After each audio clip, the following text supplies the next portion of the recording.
क्या आप जानते हैं कि सीडी और डीवीडी के बीच होल क्यों होता है, या फिर क्या आपको पता है कि ताजमहल में 4 मीनार क्यों मौजूद हैं? क्या आप जानते हैं कि भारत में एक ऐसी भी ट्रेन चलती है जिसकी टिकट की कीमत लाखों रुपए है? यकीनन आपने आज से पहले इतने अमेजिंग फैक्ट्स नहीं सुने होंगे, इसलिए वीडियो को आखिर तक जरूर देखें।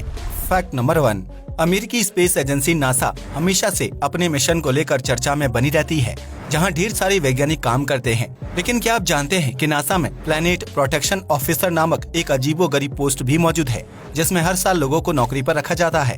दरअसल इस पोस्ट पर काम करने वाले लोगों को अंतरिक्ष यात्रियों के स्पेस सूट को अच्छी तरह से चेक करना होता है, ताकि उसमें किसी भी प्रकार का बैक्टीरिया मौजूद ना हो। ऐसे में जब भी पृथ्वी से कोई मिशन अंतरिक्ष में जाता है या फिर अंतरिक्ष से कोई मिशन वापस धरती पर आता है, तो प्लैनेट प्रोटेक्शन ऑफिसर स्पेसक्राफ्ट के साथ साथ अंतरिक्ष यात्रियों के कपड़ों की अच्छी तरह से जांच करते हैं। ऐसा इसलिए किया जाता है ताकि पृथ्वी से कोई बैक्टीरिया बाहर ना जा सके और बाहर से कोई बैक्टीरिया पृथ्वी पर ना पहुंच सके। इस जॉब की शुरुआत साल 1967 में की गई थी, जिसके बाद से प्लैनेट प्रोटेक्शन ऑफिसर नासा के साथ मिलकर काम कर रहे हैं। ऐसे में अगर कोई बैक्टीरिया गलती से आउटर स्पेस से पृथ्वी में आ जाता है, तो उससे निपटने और इंसानों की रक्षा करने की जिम्मेदारी इन्हीं ऑफिसर्स की होती है। इस काम के लिए प्लैनेट प्रोटेक्शन ऑफिसर को ट्रेनिंग दी जाती है और इन्हें हर महीने $187,000 की सैलरी भी मिलती है। फैक्ट नंबर 2, ये तो हम सभी जानते हैं कि टेक्नोलॉजी के मामले में जापान काफी आगे है, जिसका मुकाबला कर पाना किसी भी देश के लिए मुश्किल है। लेकिन टेक्नोलॉजी के अलावा जापान के लोग फिट रहने के लिए काफी कुछ करते हैं, जिसमें से एक है ट्रेडमिल साइकिल का इस्तेमाल करना। दरअसल यह एक एडवांस साइकिल है जिसे ट्रेडमिल का लुक दिया गया है। इस ट्रेडमिल साइकिल पर पैडल मारने के बजाय चलना होता है, जिसकी वजह से साइकिल के पहियों को ऊर्जा मिलती है और वह सड़क पर तेज स्पीड से भागने लगती है।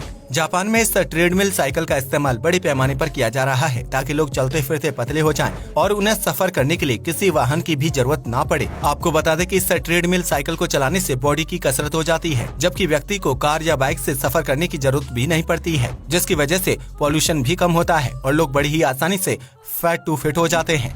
फैक्ट नंबर 3, भूकंप का नाम सुनते ही आप में से बहुत से लोग घबरा जाते होंगे, क्योंकि यह एक ऐसी प्राकृतिक आपदा है जो पल भर में इंसान की जान ले सकती है और उसके घर को पूरी तरह से तबाह कर देती है। लेकिन क्या हो अगर इसी भूकंप के बीच लोग खाना खाने का लुत्फ उठाते हों, और वो भी बिल्कुल बेफिक्र होकर। दरअसल स्पेन में डिजास्टर कैफे नाम का एक रेस्टोरेंट मौजूद है, जहां लंच या डिनर पर जाने वाले लोगों को खाने के साथ 7.8 तीव्रता वाले भूकंप के झटकों का सामना करना पड़ता है। दरअसल इस डिजास्टर कैफे को खास तौर से भूकंप के झटके अनुभव करने के लिए बनाया गया है, जो बाहर से बिल्कुल सामान्य दिखाई देता है। लेकिन इस कैफे के अंदर जाते ही जैसे ही लोग अपना फूड ऑर्डर करते हैं और खाना टेबल पर आता है, उसी दौरान 7.8 तीव्रता वाले भूकंप के झटके शुरू हो जाते हैं। हैरानी की बात यह है कि इन झटकों की वजह से खाना टेबल से नीचे नहीं गिरता है, जबकि टेबल के आसपास कुर्सी पर बैठे लोग झटकों की वजह से नीचे जमीन पर गिर जाते हैं। इस रेस्टोरेंट में बच्चों के लिए एक एलियन थीम कैफे बनाया गया है, जहां वयस्क लोग बैठकर खाना नहीं खा सकते हैं।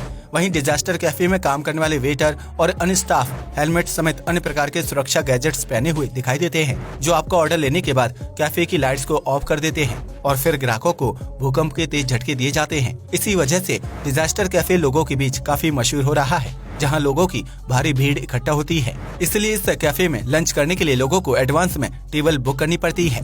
फैक्ट नंबर 4, आमतौर पर छोटे बच्चों को कई तरह की समस्याएं होती हैं, जिसके बारे में वह अपने माता पिता को नहीं बता पाते हैं।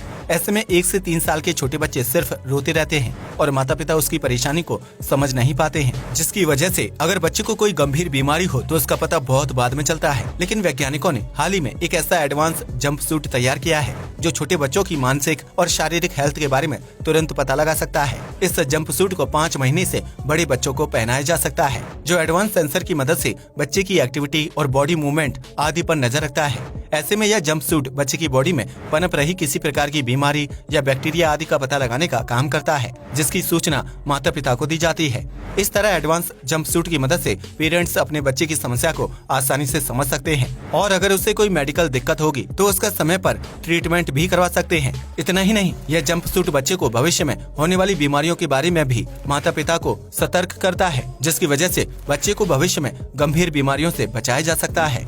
फैक्ट नंबर 5, आज तक आपने कई प्रकार के नेशनल पार्क देखे होंगे जो अपनी खूबसूरती के लिए जाने जाते हैं, लेकिन क्या आपने कभी पानी के ऊपर तैरते हुए नेशनल पार्क के बारे में सुना है, जो कहीं और नहीं बल्कि हमारे देश भारत में स्थित है। दरअसल यह अनोखा नेशनल पार्क मणिपुर के बिष्णुपुर जिले में मौजूद है, जो पूर्वोत्तर की सबसे बड़ी ताजे पानी की झील लोकटक के ऊपर तैरता है। इस झील में दुनिया का एकमात्र नेशनल पार्क है, जिसे किबुल लमजो फ्लोटिंग नेशनल पार्क के नाम से जाना जाता है। यह नेशनल पार्क झील के बिल्कुल बीचों बीच मौजूद है, जहां आप विश्व भर से विलुप्त हो रहे संगाई हिरण की झलक देख सकते हैं। इतना ही नहीं, किबुल लमजो नेशनल पार्क में कछुए, सांप, हिमालयन काला भालू और पक्षियों की विभिन्न प्रजातियां निवास करती हैं, जिनकी आवाज से पूरा नेशनल पार्क गूंजता रहता है। पानी में तैरते हुए इस नेशनल पार्क तक पहुंचने के लिए पर्यटकों को नाव से सवारी करनी पड़ती है। हालांकि पार्क में पहुंचने के बाद आप पैदल चलकर पूरे द्वीप में घूम सकते हैं। आपको बता दें कि लोकटक झील में छोटे छोटे प्राकृतिक द्वीप मौजूद हैं, जिन्हें स्थानीय भाषा में फुमदी कहा जाता है। इन द्वीपों पर स्थानीय मछुआरे अपने परिवारों के साथ रहते हैं,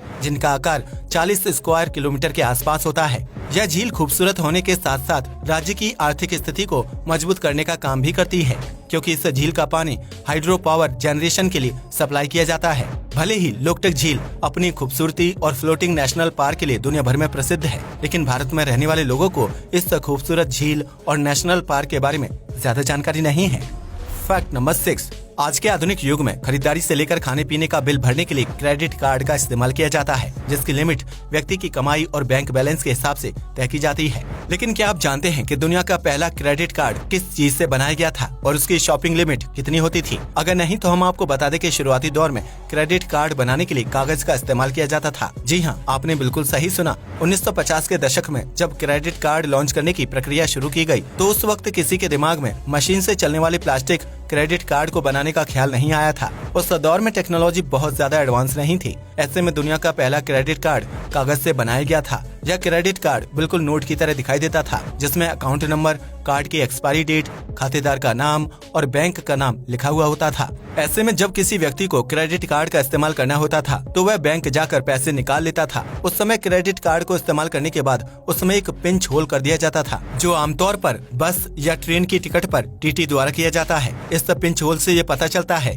कि क्रेडिट कार्ड का इस्तेमाल किया जा चुका है, जबकि उस दौर में क्रेडिट कार्ड की लिमिट सिर्फ 1 से 2,000 रुपए हुआ करती थी। ऐसे में उस वक्त क्रेडिट कार्ड सिर्फ अमीर वर्ग के लोग ही इस्तेमाल किया करते थे, जिसे काफी हद तक चेक की तरह यूज किया जा सकता था। हालांकि बीतते वक्त के साथ टेक्नोलॉजी तेजी से आगे बढ़ी और इसकी वजह से आज आप और हम प्लास्टिक से बने क्रेडिट कार्ड का इस्तेमाल करते हैं, जबकि इसकी लिमिट भी काफी ज्यादा होती है। फैक्ट नंबर 7, यूं तो चीन दुनिया भर में महंगे ब्रांड्स की कॉपी तैयार करने के लिए जाने जाता है, लेकिन कभी कभी यह देश अजीबोगरीब कारनामा भी कर दिखाता है। ऐसा ही एक कारनामा है बिल्डिंग के बीचों बीच झरना बनाना, जो दुनिया का दूसरा सबसे बड़ा मानव निर्मित झरना माना जाता है। जी हाँ, आपने बिल्कुल सही सुना। चीन के गुआंग शहर में 396 फीट की ऊंची इमारत पर मानव निर्मित झरना बनाया गया है, जिसकी ऊंचाई 350 फीट रखी गई है। यह झरना इमारत के अंदर से बाहर की तरफ बहता है, जिसके अंदर मॉल, होटल और ऑफिस मौजूद हैं। इस मानव निर्मित झरने को 1 घंटा चलाने के लिए तकरीबन $120 यानी 8,400 रुपए का खर्चा आता है, जिसकी वजह से इस झरने को लगातार नहीं चलाया जाता है। इस झरने को बनाने के लिए उच्च क्षमता वाले 4 पंप लगाए गए हैं, जो झरने से नीचे गिरने वाले पानी को दोबारा से पाइप के जरिए 350 फीट की ऊंचाई पर पहुंचाने का काम करते हैं। हालांकि इस झरने को चलाने में बिजली की खपत काफी ज्यादा होती है, जिसकी वजह से इसे कुछ खास मौकों पर ही चलाया जाएगा और पर्यटक इस खूबसूरत झरने का आनंद उठा सकते हैं। लेकिन इस मानव निर्मित झरने को लेकर चीन के कई लोग खुश नहीं हैं, क्योंकि उनका मानना है कि यह झरना पैसे और बिजली की बर्बादी करता है, जबकि इसकी वजह से बिल्डिंग की खूबसूरती भी खराब हो रही है। वहीं कुछ लोगों का मानना है कि इस झरने की वजह से बिल्डिंग की खूबसूरती बढ़ गई है और इससे पर्यटन को भी बढ़ावा मिल सकता है। फैक्ट नंबर 8, 90 के दशक में सीडी और डीवीडी का इस्तेमाल बड़े पैमाने पर किया जाता था, जिसमें गाने सुनने के साथ साथ फिल्म और वीडियो देखने की सुविधा भी होती थी। लेकिन क्या आपने कभी सोचा है कि सीडी के बीचों बीच होल क्यों होता है और उसका क्या इस्तेमाल है? अगर नहीं तो आज इसकी वजह जान लीजिए। दरअसल सीडी का आविष्कार किए जाने से पहले गाने सुनने के लिए एक बड़ी म्यूजिक प्लेयर का इस्तेमाल किया जाता था, जिसमें सिर्फ गाने बजते थे और उसके बीचों बीच बड़ी रिंग साइज की सीडी को लगाया जाता था। ऐसे में उस म्यूजिक प्लेयर में सीडी को लगातार घुमाया जाता था, जिसकी वजह से सीडी के बीचों बीच होल दिया जाता था। फिर उसी कॉन्सेप्ट को छोटे साइज की सीडी बनाने के लिए इस्तेमाल किया जाने लगा, जिसमें गाने के साथ साथ फिल्म और वीडियो देखने की सुविधा भी मौजूद थी और उसके बीचों बीच भी होल होता था। यह होल सीडी को पकड़ने में काफी मददगार साबित होता था, ताकि सीडी के बाकी हिस्सों में उंगलियों के निशान ना बने और उसकी वजह से सीडी की क्वालिटी खराब ना हो। इसी वजह से सीडी के बीचों बीच होल दिया जाता है, ताकि उसकी पिक्चर क्वालिटी खराब ना हो और उसे वीडियो प्लेयर के अंदर लगाने या निकालने में आसानी हो सके और सीडी भी अच्छी तरह से घूम सके।